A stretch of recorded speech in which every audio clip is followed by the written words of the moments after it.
Hoy les haré frente, juró Montaigne al pesado grimorio sobre sus manos. No arrojaré a otro neófito a las espinas. El libro prohibido había sido su ancla a lo largo de la última condenada década, una reliquia tangible de glorias pasadas. Recorrió con sus dedos el dorado texto, maravillándose de su elegante caligrafía, que otras manos habían dibujado, las manos de un marine espacial, como él mismo. Montaigne nunca había poseído el talento para tales cosas, pero muchos miembros de su capítulo fueron espléndidos artesanos. Tal era el regalo de su progenitor, el divino Sanguinius, otorgado a través de los milenios para iluminar el camino a sus descendientes, un regalo del que el neófito Felion se habría podido enorgullecer en tiempos más cuerdos. Semejante belleza honra nuestro linaje, musitó Montaigne. Mientras otros capítulos luchaban por la gloria, la fe o el mero goce de la matanza, el suyo propio había hecho nobleza a su credo. Solo ellos, entre los vástagos de Sanguinius, habían sido perdonados de la locura que atormentaba la genealogía del ángel. Ningún marine espacial, engalanado en el azul y el dorado de su capítulo, había sucumbido jamás a la rabia negra. Pero eso era cuando aún éramos los resplandecientes, admitió Montaigne, devolviendo el tesoro a su escondite. Ahora tantos de nosotros han caído que tenemos nuestra propia compañía de la muerte. Quizá en un siglo no quede nada de nosotros. ¿Y luego qué? ¿Una ignominiosa perdición que nos relegará a una nota a pie de página en las menciones de honor del Imperium? Su mirada recorrió los alineados segmentos de su servoarmadura, frunciendo el ceño a las placas negras y ocres. Ni siquiera moriremos portando nuestros verdaderos colores. Con reverencia, repuso la baldosa suelta, sellando el tomo bajo la cámara. Era una obra menor, pero era el único libro que Montaigne había sido capaz de salvar durante la Gran Purga, y eso le daba un valor incalculable. Quizá en un futuro pudiera ser restaurado en el Librarium.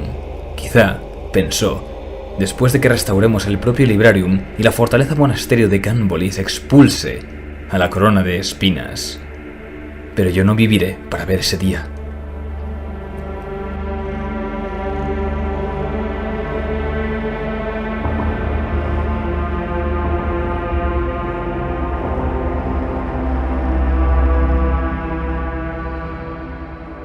Las temblorosas antorchas dispuestas a lo largo del camino de Montaigne apenas servían para burlar las sombras que descendían de los salones del desprecio, extendidas sobre los podridos telares y las esculturas trituradas. El mártir inmortal había declarado que este efluvio de arruinadas glorias era sacrosanto, una muestra de rechazo al orgullo traicionero. La Gran Purga había extirpado Canbolis de su belleza, dejando en su lugar una decrépita fortaleza, de la misma manera que las palabras del mártir habían despojado al propio capítulo. Nos ha envenenado con su agria fe, pensó Montaigne, pero nosotros elegimos deleitarnos de sus mentiras, así que tal vez el veneno siempre estuvo en nuestros corazones. El mártir inmortal había llegado a ellos una década atrás, arrastrándose de las bravas aguas del río Tristesse, que servía de foso a la fortaleza de Canbolis. El hermano sargento Montaigne había liderado la escuadra que interceptó al intruso, volteres listos para disparar a su orden. Podía sentir la furia de sus hermanos por esta intrusión, pues debía de ser algo imposible. Pocos marines espaciales eran capaces de atravesar el Tristesse a nado, así que, ¿cómo un mortal había sido capaz de semejante hazaña? ¿Pero era realmente un mero mortal? Montaigne había sido impactado por la mera presencia del individuo, que permanecía vacilante en el lecho del río, con la cabeza gacha y el rostro oculto en una cascada de pelo negro. Era gigante para ser un humano, de poderosos músculos y solo un par de cabezas menor que un hermano de batalla. Su carne era un manojo de cortes, y la sangrante herida de su abdomen parecía fatal, pero el hombre ardía con vitalidad. Solo el colgante que pendía de su cuello retuvo la mano de Montaigne, pues era inconfundiblemente el águila imperial. En ese momento de vacilación, el extraño alzó la vista y lo inmovilizó con ojos salvajes y compasivos. ¿Acaso sigo soñando?, se preguntó. Debí matarlo entonces, pensó Montaigne amargamente. En su lugar, había llevado al intruso ante el capellán Malvoisin, para ser interrogado, y con ello había comenzado la caída del capítulo.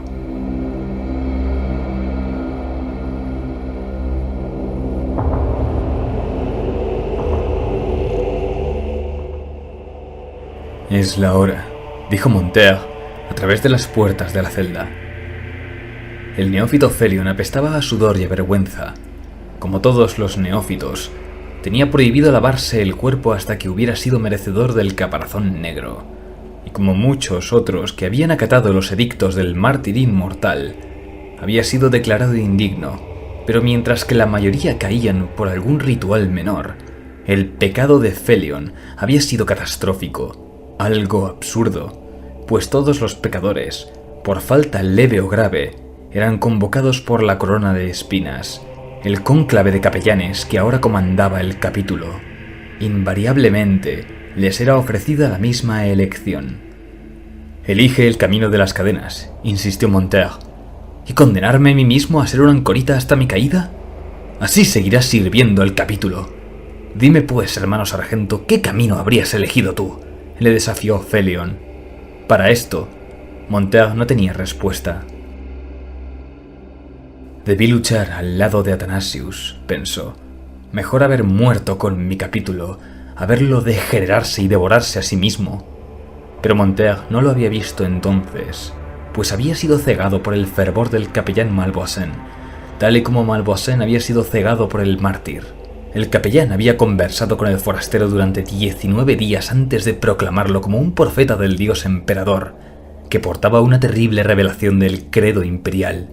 Estas eran verdades oscuras, pues le había sido revelado que la humanidad estaba corrompida más allá de toda redención, y que sus guardianes, los Adeptus Astartes, eran los más abyectos de los pecadores, pues ¿acaso no habían sucumbido y se habían fragmentado en la guerra contra Horus el architraidor?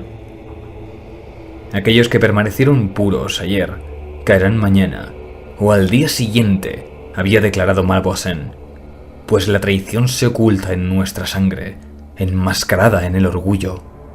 No había esperanza alguna en la ascensión a la luz del emperador, solo penitencia y dolor por los pecados pasados y futuros. La guerra ya se había perdido, y la única victoria se hallaba en la lucha, a conciencia de nuestra cierta derrota.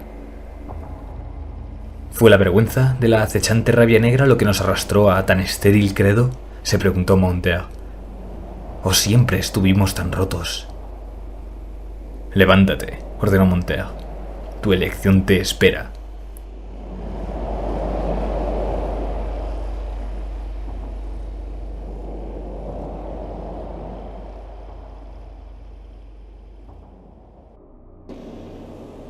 «Todo habría sido distinto si el caballero resplandeciente hubiera estado con nosotros», murmuró Montaigne, mientras conducía al prisionero a través de la oscuridad. Él habría expulsado a la serpiente, pero el señor del capítulo Barcival llevaba desaparecido años, en campaña con la primera compañía. No había noticias de él desde la purga, y Malvoisin lo había declarado perdido, pero Montaigne no estaba dispuesto a creerlo. El caballero resplandeciente volvería algún día para reclamar y redimir a su capítulo, pero yo soy indigno de llegar a verlo. En ausencia del señor del capítulo, solo el bibliotecario Athanasius y sus hermanos habían rechazado el testimonio del mártir. Como no pudo ser de otra manera, fueron señalados como herejes, y Montaigne asaltó el librarium junto con sus discípulos, espoleados por un odio que no habían sentido jamás, ni siquiera en lid contra los senos. ¿Fue ese el primer impulso de la rabia negra?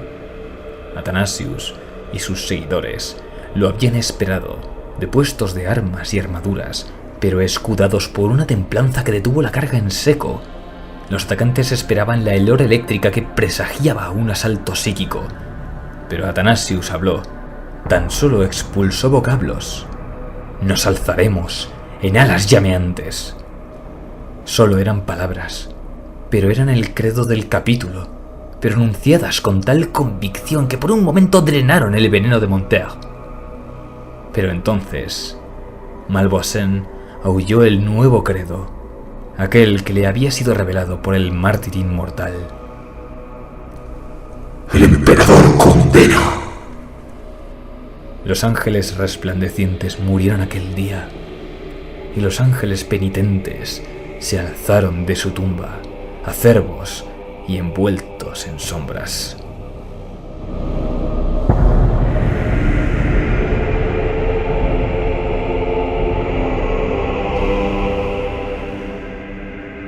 Este no es el camino al Salón de las Espinas, protestó Felion.